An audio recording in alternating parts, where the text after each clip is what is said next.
Swimming makes me feel that the weight of my body has been taken off me.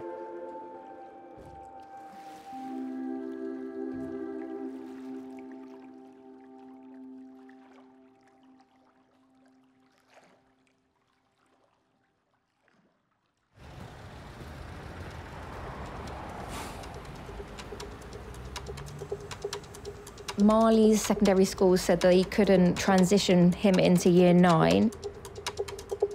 So we had to fight to get Marley into a new school which was closer to our house. This school was a big sigh of relief because this was absolutely life-changing for Marley. This is probably the closest I've ever been to a school of mine. Because in my past schools, I've never really been near enough to go by walk. Always by car, really. This was a whole new ball game because this school was asking Marley to come in with every other child. Well, see you in form class. Yeah, uniform. Oh, everyone? What are you all waiting for?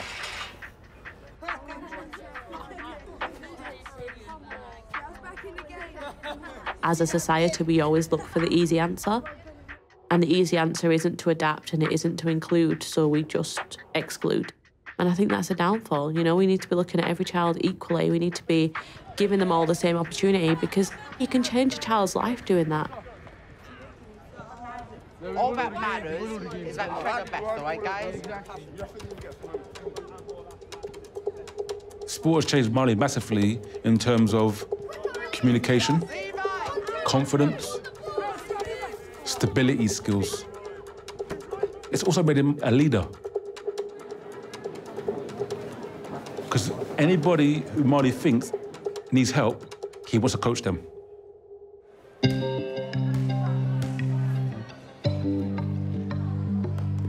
That team over there. Yeah. I've personally named them Team White Album. Okay? Team Black Sabbath versus Team Dark Blue Moon. Dark Blue Moon. Sports helped me come to the conclusion that, okay, sure, you might not win at everything, however, you're not gonna always lose at everything. And it's also taught me, like, constructive criticism and, you know, how to better yourself through failure.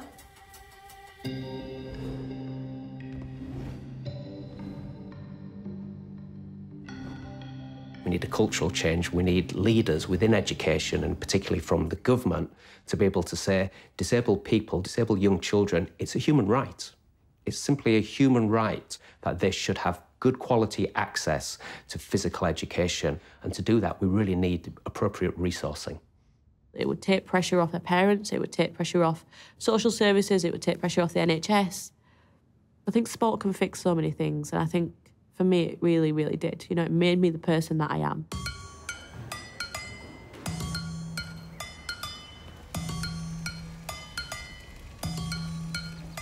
Are you going to race Hannah? Yeah. In your chair? Yeah? Yeah? Who do you think will win? Probably Hannah. Bye then. Bye.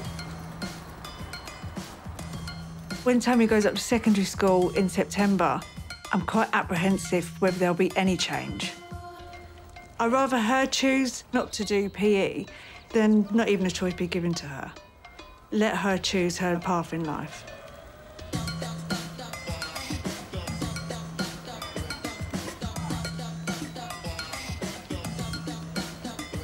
Hello.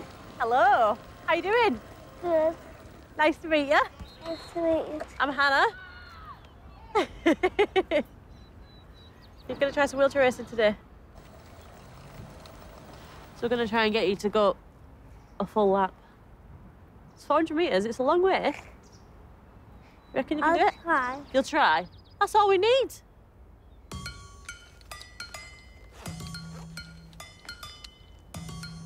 You tell me what's comfortable, yeah?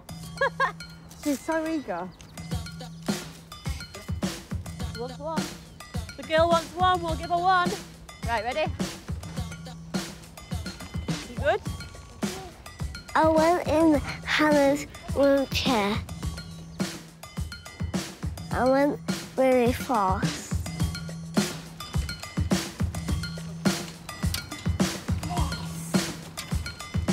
She wants to go more. There's no stopping you, is there? No. No. That's what I like.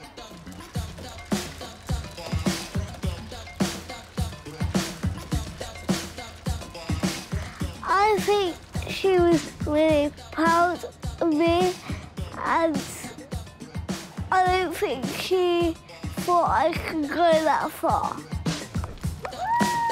800 metres! If you'd have asked me coming into this how far she'd have gone, I would never, ever have said 800 metres. That's 2 whole laps. Like, that's a really long way. I felt really happy. You felt really happy because you've done really well. You have, you've done amazing.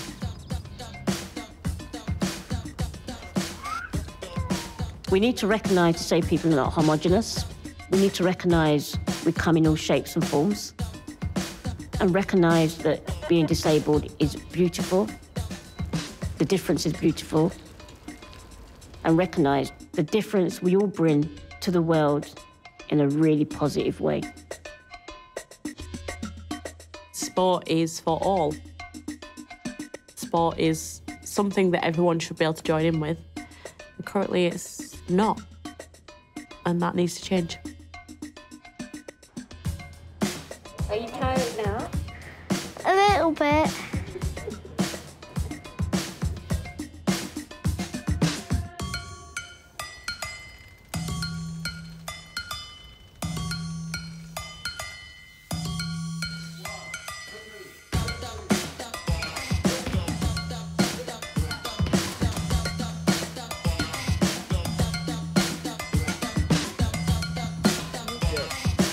Now we're rolling.